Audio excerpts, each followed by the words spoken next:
And welcome back, everyone. I'm already in Romania and the European Championship is starting tomorrow. So in this video, I just want to give you all the information you need for the tournament in case you want to follow it or in case you want to follow my games in the tournament. So the tournament is going to start tomorrow. So on Saturday, today is Friday, if I'm not entirely wrong. Yeah, today is Friday. So the tournament is going to start tomorrow on Saturday. And yeah, I just want to give you some information in this video. So let's jump right into it. First thing we're going to have a look at are the general regulations. So as you can see here, the prize fund.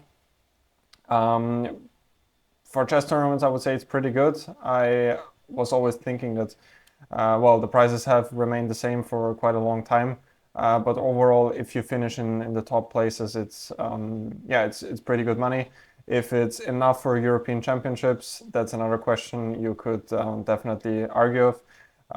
But yeah, that's one thing which we discussed already quite a couple of times on the channel, and in many other sports it's not much better as well, even much worse in many cases. So don't want to complain at this point. Let's just play for the highest places. So as you can see, first place is 20,000, then we have 15,000, 10,000, and then yeah, it gradually decreases, and there are 23 prizes in this tournament. So 23rd is the last one that gets something, but the major thing which actually most people are playing for in this tournament is the qualification to the World Cup.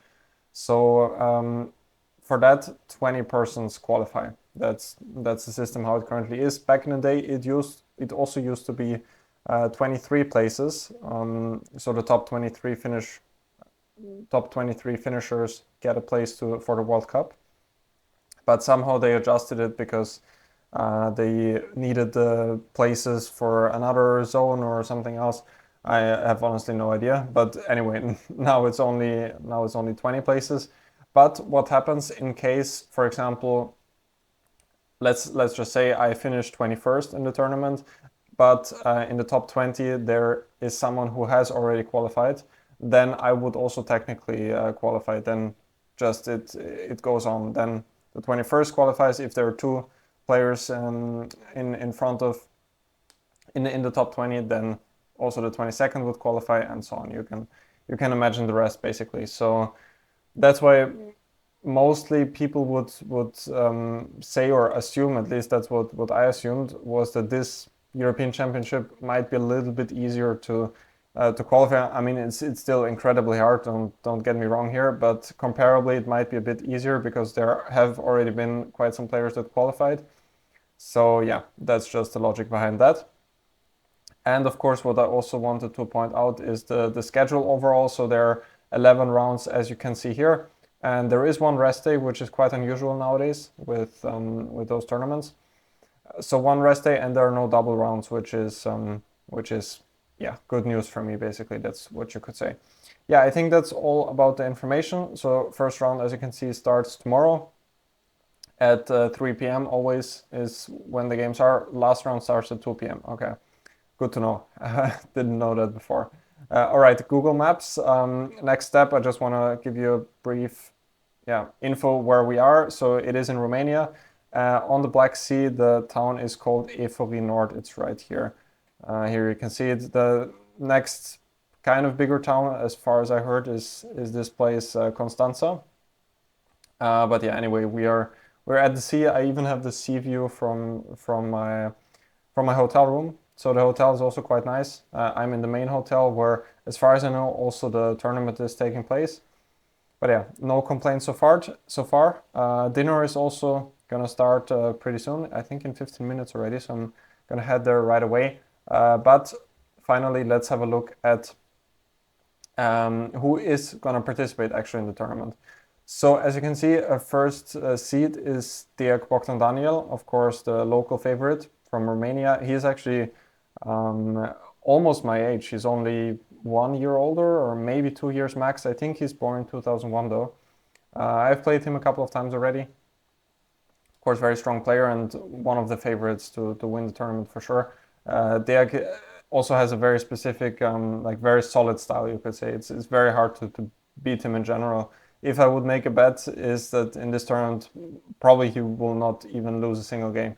but that's usually not enough in this tournament. Usually to qualify for the World Cup, you're going to need a score of like +4. That's somewhat realistic to qualify for sure. +5 would be enough for sure to qualify. So we have Dirk Bogdan, Serena Alexei, Van Forest Jordan, Sargsyan Shant, quite a lot of young guys. When I'm looking at this now, like the top 5 are all below 30, even many of them much younger. For example, Dardar is I think only 18 years old. So that's quite interesting we are seeing this shift that chess is getting younger and younger. At least that's kind of what I'm seeing. Then we have David Anton from Spain, also Navarro David, who was on the same flight as me today.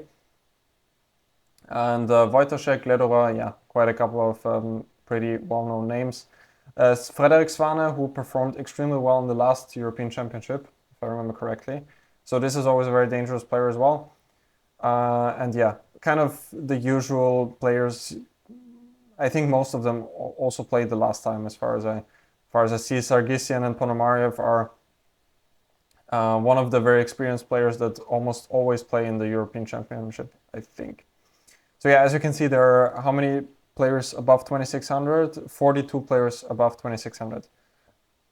So very strong tournament, of course. And yeah, let's see where I am at. So here we have my compatriot Valentin Dragnev on 69th seed, Horvath Dominik on 75th seed with 2538, and here I am on seed 79.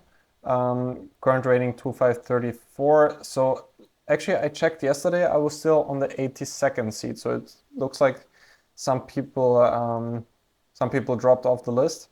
But anyway, I'm seed 79, and I think I'm gonna play someone around 2100, 2200. That would be my assumption for tomorrow.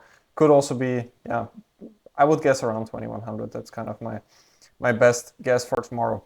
So anyway, I'm gonna head to dinner pretty soon now, and yeah, just gonna try to relax for tomorrow. The pairing is gonna be out in the morning only, not tonight. So I'm gonna prepare in the morning tomorrow, but gonna get some rest.